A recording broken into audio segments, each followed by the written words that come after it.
我们在城外见到了奇怪的生物，它们来自被侵蚀的空间裂界，对吗？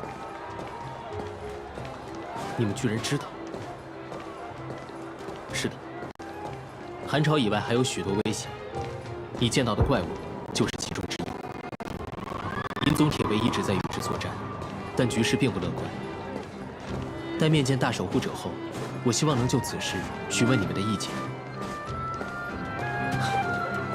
我们缺少情报。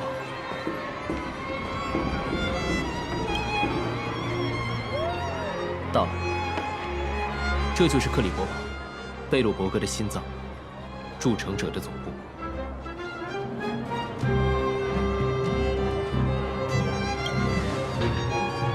他们是人类的救星。早在韩朝到来之前，筑城者们顶着世人的不解和讥笑，坚持在此地建造城池。历史证明，他们的选择是正确的。筑城者以存货的星神克里伯为这座堡垒命名。在他们的引领下，人类抵御了外敌的攻势，挡住了韩朝。如今，也在对抗来自裂隙的侵蚀。这座堡垒也是大守护者的住处。大守护者就是由筑城者推举任命的贝洛伯格领袖。他们世代守望这座城市，为人民提供庇护。现任的守护者是可可利亚兰德大人，城市内的一切重大决策都由他颁布。哦，听上去真是位大人物啊！我这就带你们去参见可可利亚大人。各位可以预先组织一下语言，他的时间宝贵，所以偏好言简意赅的汇报。哎，这么快就要去见他了吗？我能先找个地方梳洗一下吗？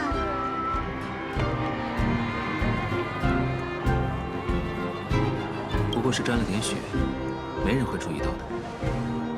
我派使者提前传了话，可可利亚大人应该已经知道你们的来头了。跟我走吧。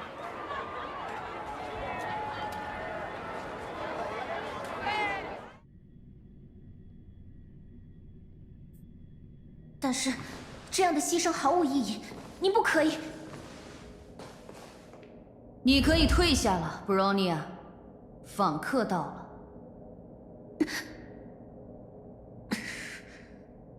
是，母亲大人。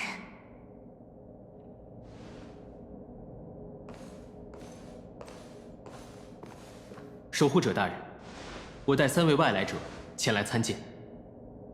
使者已经把情况告诉我了，做得很好，杰帕德。你也可以退下了。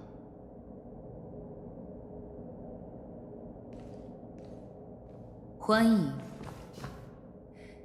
从韩朝之外，不，从天外而来的访客，对吗？我是可可利亚兰德，贝洛伯格的守护者，在此聆听各位的来意。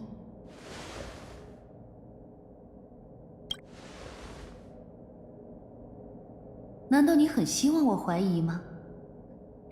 对自己声称的身份就这么没有自信？不，我不怀疑。我看得出你们并非这个世界的人。筑城者牢记历史，方能坚定己心。我知道，在遥远的过去，在韩朝降临，在军团入侵之前，这个世界曾经无比繁荣。星神将我们的星球与其他世界相连，我们得知了浩瀚银河中的无数可能，也听说了琥珀王克里伯。在他的注视下，我们开始筑建城墙。所以，不用惊讶。尽管700年来，筑城者再未得到过来自星空的消息，但我知道你们的存在。说出来意吧，我听着。你说这个谁懂啊？我们来此，是为了一颗叫做星河的东西。星河？那是一种突然降落在各个世界的物质，它的出现就意味着灾祸。我们途经的许多星球都遭受了星河的毒害，您刚刚提到反物质军团入侵，他们到来后不久，这颗星球就出现了寒潮，而寒潮诞生时，被称为裂界的空间侵蚀现象就发生了，是吗？没错。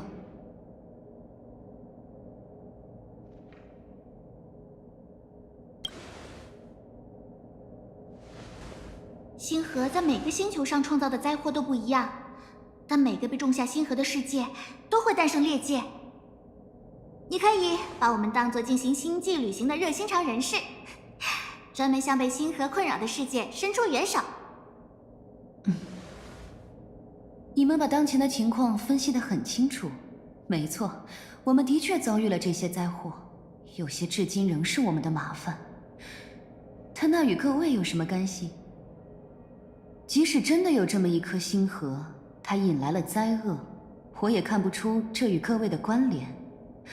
我不相信有人会大费周折帮助一个与自己不相干的世界，还毫无所图。你说的没错，我们之所以会来寻求合作，归根结底是因为大家的利益一致。如果不封印星河，我们也无法离开这个星球。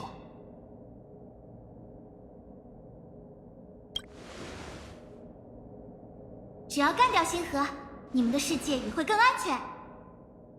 你们有办法封印那个叫星河的东西？我们有相应的手段。好，我相信你们。如果现状真的和这所谓星河有关，各位的到来将是贝洛伯格等待了700年的希望。我愿意提供一切可能的援助，帮各位找到星河。时候不早了，各位也累了吧？我安排你们入住城中最舒适的旅店休息，好好睡上一觉。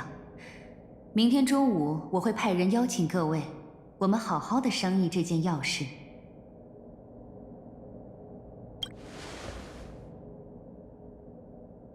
没问题，你们是贝洛伯格的贵客，拥有最高的权限。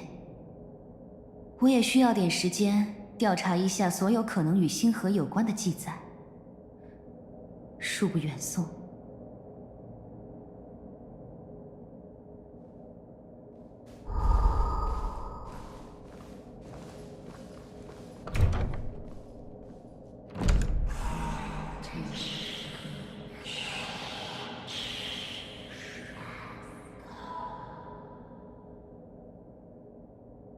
我当然明白，不必着急，我自有办法。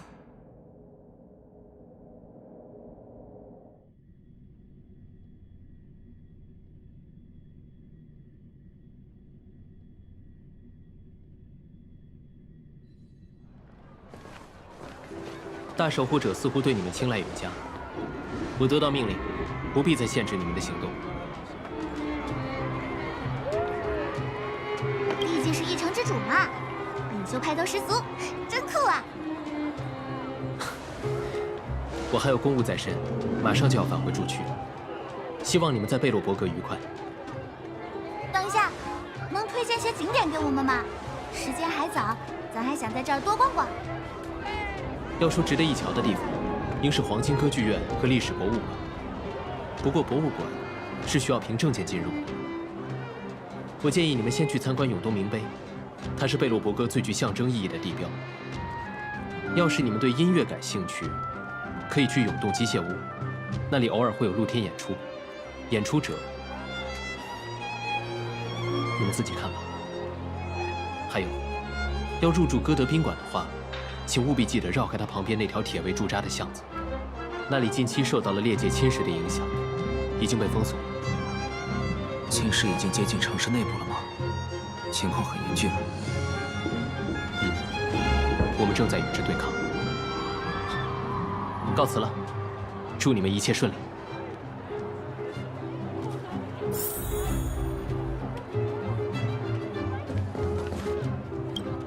这大长队一动不动，到底还得等多久啊？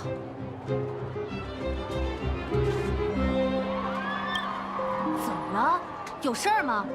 要请愿就到后面排队去，别想着插队。怎么办？只有守护者大人能帮我了。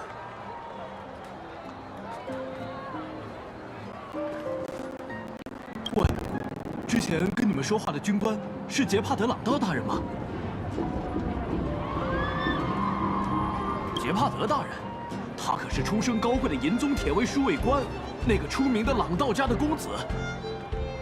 要是能把我的情况告诉他，他肯定会帮我的。唉，想那么多也没用，机会已经错过了，还是接着排队吧。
冰雕的外形真奇特呀，感觉跟这座城市莫名的搭调呢。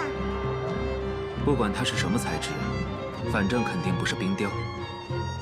说的也是，这城里其实还挺暖和的。哎，那边好像还围了很多小孩子，咱们走近点看看吧。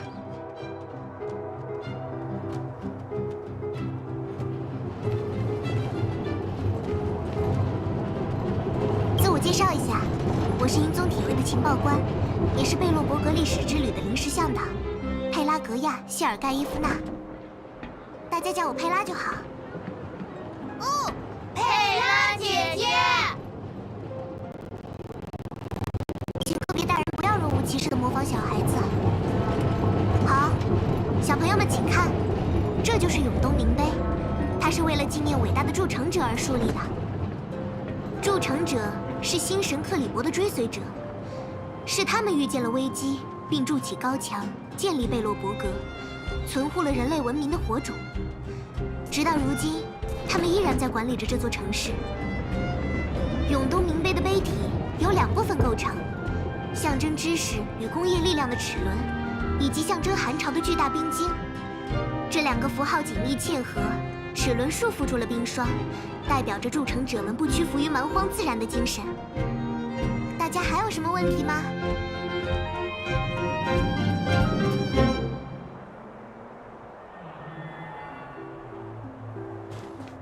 大家还有什么问题吗？纪念碑的碑体由2部分构成，象征知识与工业力量的齿轮，以及象征寒潮的巨大冰晶。这2个符号紧密嵌合，齿轮束缚住了冰霜，代表着筑城者们不屈服于蛮荒自然的精神。你是问材料吗？那是改变了颜色的地髓，地髓的颜色跟加工时的环境温度有关。筑城者们是新神克里伯的追随者，是他们遇见了危机，并筑起高墙，建立贝洛伯格，存护了人类文明的火种。换句话来说，筑城者们既是贝洛伯格的奠基人，也是贝洛伯格的救世主。现如今，他们依然在管理着这座城市。这个问题应该去问科研部的专家，虽然他们可能也没法给出准确的答案。寒潮似乎并非简单的自然灾害，100年前的气象学记录也无法解释它的成因。简单来说，这是困扰了贝洛伯格科学家们好几个世纪的难题。小朋友们还有什么想问的吗？慢慢来，时间还有很多。这个问题吧，懂的都懂。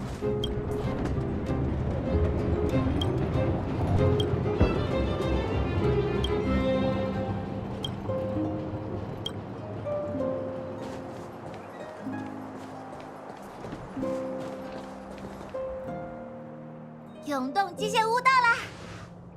哎，杰帕德不是说这里有演出吗？他的原话是“偶尔会有演出”，你把最关键的2个字给屏蔽了。可恶，我好感兴趣啊！对了，你们看那边，刚才我就想吐槽了，这个城市好怪哦，为什么要把加热器堆在屋子外面呀？正常来说，供暖用的设备不是都该装在室内才对吗？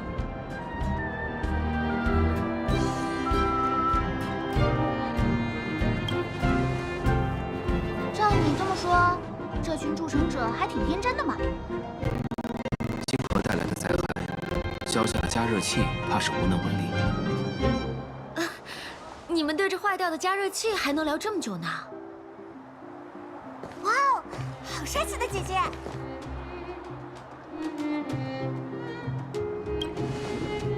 你好啊，我叫西露啊，是这家机械屋的主人。有什么坏掉的设备可以找我，但我不保证有兴趣修哦。没有，我只是有点好奇这个加热器。加热器，好奇？这不就是个普通的地水供暖器吗？行政区里到处都是。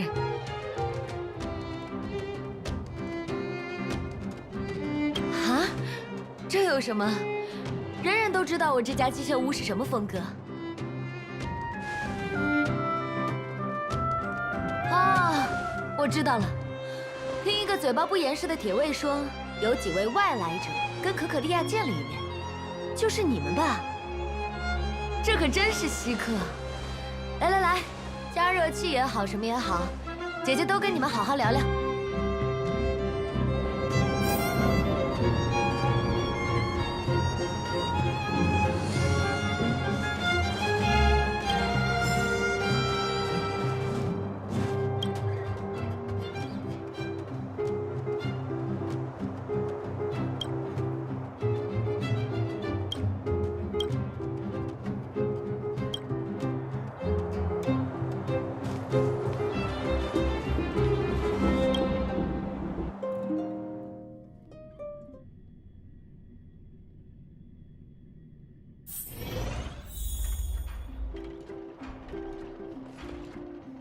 你们在外面看见的是贝洛伯格最常见的地水供暖器。别看外观不起眼，它可是人们的生命保障。外面的风雪这么厉害，要是没有靠谱的供暖手段，贝洛伯格上下早就变成一座死城了。啊，是我们这儿特产的矿石能源，大到城市供暖，小到手里的计数器，全都是用地水功能的。地水长在这颗星球的地表之下，由下层区的专业矿队开采，然后通过输运管线送到地上。相对的，上层区会通过同样的管线，把地表才有的支援物资送到地下去。你们不知道吗？贝洛伯格这座城市的结构就像连接在一起的2个大圆盘，上层区负责行政跟贸易，下层区负责能源供给和资源开采。不过，因为多年前的一条命令，上下层区已经很多年没有人员往来了。嗨，说这些干嘛？全当我在自言自语吧。这就跟生火做饭一个道理啊。如果房子是口烧菜的大锅，加热器就是锅外面的灶火。听他这么形容，我居然一下想不出槽点在哪。小事小事，你们第一次来贝洛伯格做客，能让你们感受到这座城市的热情就好。哦，对了，看你们也挺闲的，要不要来帮我修这台机器？就当成手工活动好了，很有趣的。那我先给你们做个示范。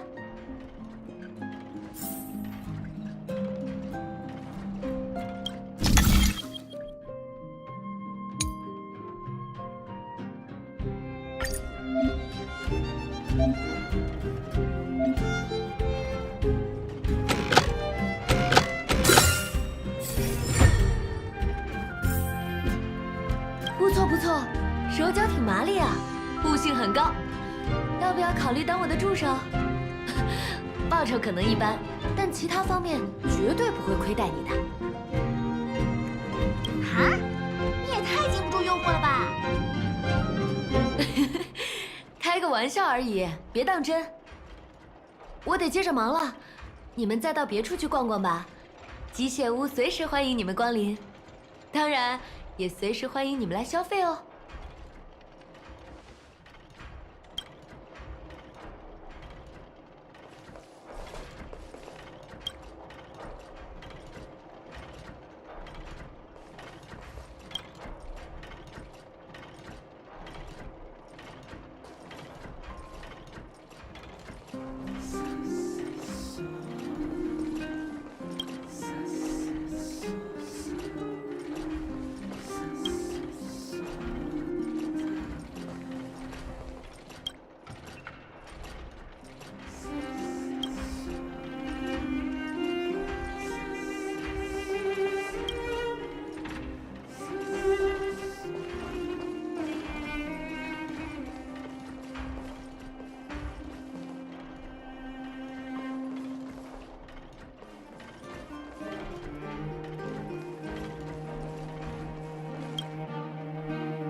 就是吉帕德说的被裂界污染的巷子吧？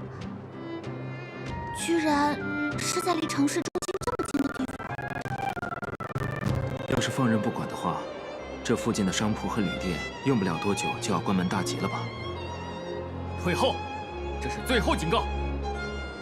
可是我的财产证明都在里面啊，我什么都没。猎界已经侵蚀了街区，你可以向筑城者提交物资夺还申请，但非铁卫成员禁止入内。业界侵蚀都蔓延到城市里了呀，怪不得那条巷道里全是士兵。可不是嘛。不过好在我们来了，封印星河后，他们就不用遭这么多罪了。老伯，你还是死了这条心吧。边缘通路现在很危险，我们这也是为了你的安全考虑。要是拿不到财产证明，我跟死了有什么区别呀？你们让开，让我进去。唉。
退后，封锁区域，非铁卫成员禁止入内。还好，这里刚刚遭到侵蚀，怪物还不是很多，请相信银宗铁卫能够应付。要不是大部队都被调去前线了，这种小阵仗算什么？现在连攻打的兵力都没有。原本是候车广场，但现在已经被封闭了。该死的怪物！这是我们应该做的。银宗铁卫必须对市民的生命安全负责。唉，负责是必须要负责的，上面肯定有他们的用意。我就是想起地下那些乡亲了，他们现在……别说了，守护者严禁讨论下层区的事。嗨，我就是个急性子，不说了，不说了。离这儿远一点吧，我们还在执行公务，被人看见闲聊就不好了。让我进去，我不怕死。什么都没了，都没了。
怎么烤成这样的？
原来如此。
原来如此。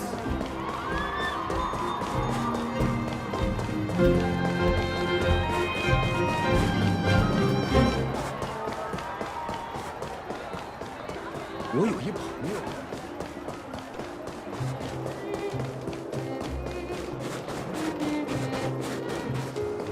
啊，真累呀！我现在只想躺在软软的床上昏睡过去。好像咱们每次的开拓之旅，第一天都会折腾的不轻呢，是吧，大恒？都是因为你精力过剩。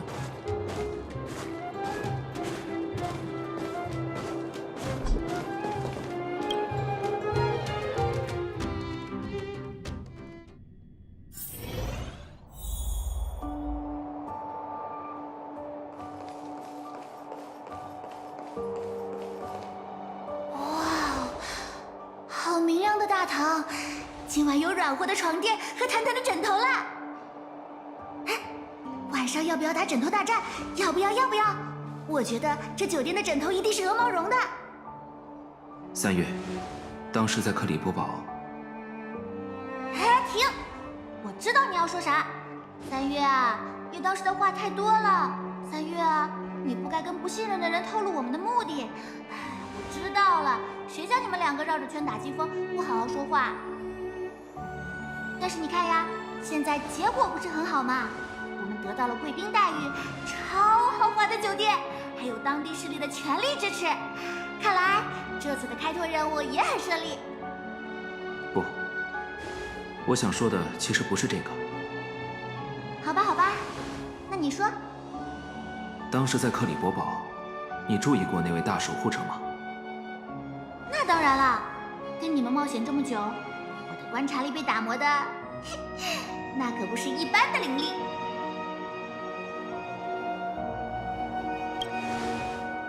你不是一个人，我也没发现什么异样。他一开始有点难说话，讲完道理后还挺温柔的，只是觉得他的眼神有种穿透力，就是虽然他在和我们说话，但眼睛却好像在盯着远处的某样东西。我也有类似的感觉，就像那个房间里不只有我们几个一样。被你这么一说，感觉有点吓人。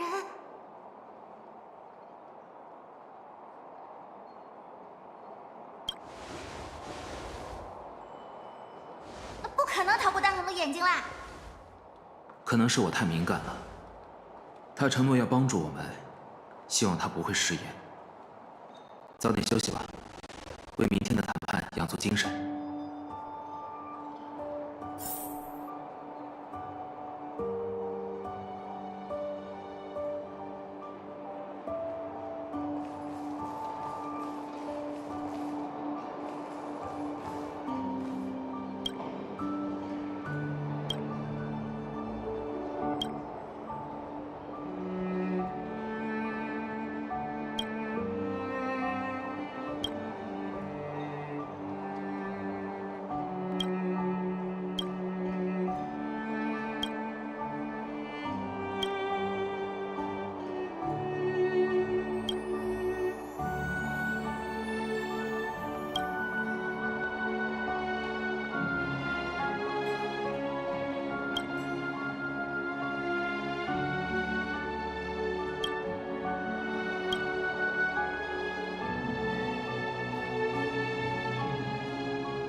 还有没做完的事吗？明天白天就要和守护者会面，没时间逛街了。这一天可真漫长呀，咱要好好洗个热水澡，再美美的睡一觉。好耶！还有枕头大战。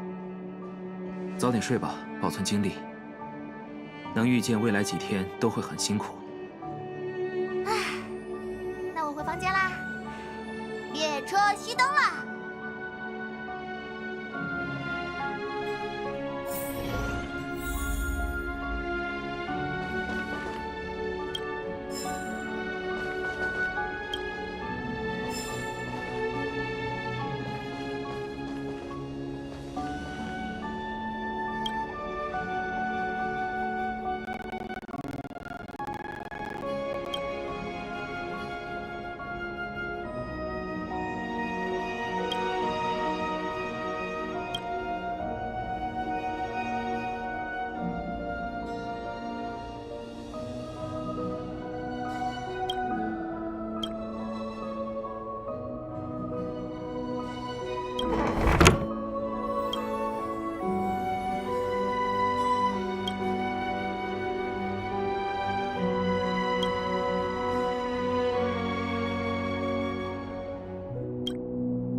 你是谁？啊，不对，你是什么？我们是盟友，世代陪伴守护者的盟友。你们想要什么？重铸这个濒死的世界，帮助你实现愿望。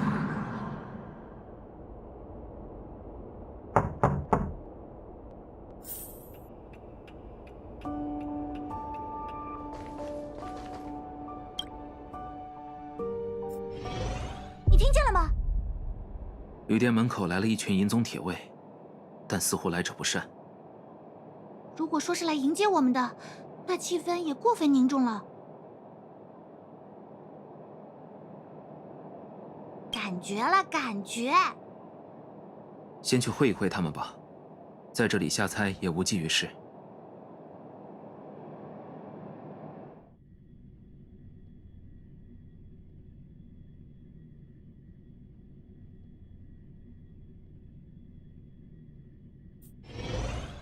你们，布罗尼亚统领在下面等着你们，快去见他，别想耍花招。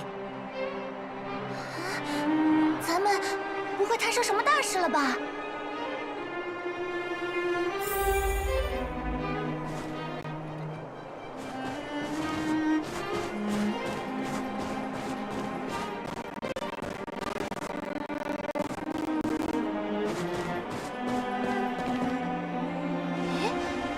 你是昨天在克里伯堡的？我是布拉尼亚兰德，代行银宗铁卫统领，以尊贵无上的琥珀王之名，奉大守护者可可利亚兰德之命，前来捉拿意图掀起叛乱的渗透者。在此，我以大守护者代理的身份，暂时剥夺各位行动及发言的自主权。当裁判团对你们进行审判时，你们会得到辩解的机会。放弃无谓的抵抗，跟我走吧。等一下，这跟说好的可不一样啊！他明明说要邀请我们一起商议要事。这是计划好的背叛，毫无疑问。又要沦为阶下囚了。我发现每3个世纪，这种情况就要来上一次。那是因为你总是头脑一热就行动，完全没有计划。我也会成长的啦！现在我就在想计划。有了！你们看那边的巷道，那里因为猎界的侵蚀而被封锁。我知道了，这的确是个可行的计划。做好逃跑的准备。哎，真的可以吗？我随便说说的。关于法三，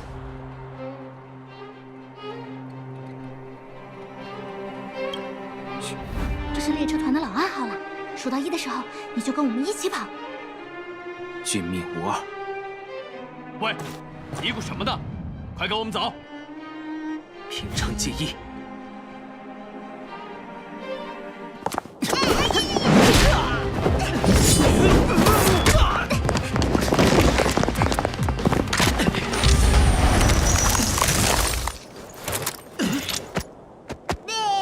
先跳围巾了，各位！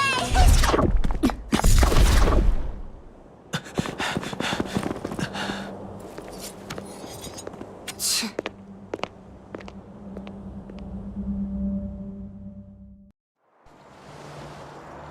他们冲进去了，居然自己冲进了猎界，也不知道是过度自信还是自取灭亡。看来母亲的判断是正确的。要回报他们已经失踪或死亡吗？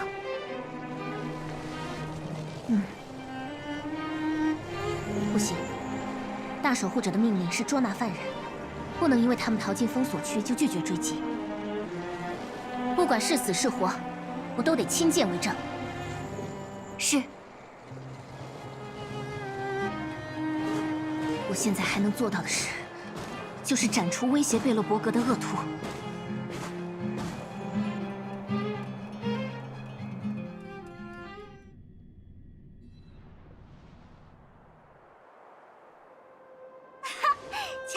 他们果然没跟进来，自由了！